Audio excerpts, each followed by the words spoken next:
என்ன தாத்தா இவ்ளோ நடந்திருக்கு? அவ எதையுமே எங்ககிட்ட சொல்லவே இல்லையே.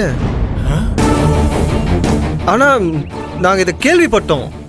அப்ப கூட நாங்க இது உண்மையா இருக்காதுன்னு தான் எங்களுக்கு சந்தேகம் வந்துச்சு.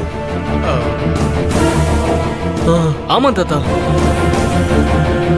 ஏன்னா அவ தான் எங்ககிட்ட எதையுமே சொல்லாம செய்ய மாட்டாளே.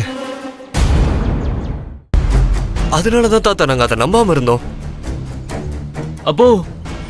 அப்போ எல்லாமே உண்மைதானா? எங்க கிட்ட எதுவுமே சொல்லாம இப்படி ஒரு முடிவு எடுத்திருக்கா?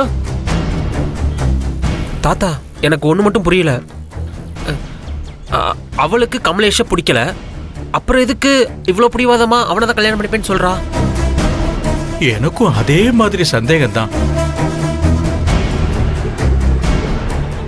ஆனா ஒண்ணு, இதுல ஏதோ ஒரு விஷயம் ஒளிஞ்சுகிட்டு இருக்கு. அத ரஞ்சனி தான் ஒளிச்சு வச்சு விளையாடிக்கிட்டு இருக்காப்பா.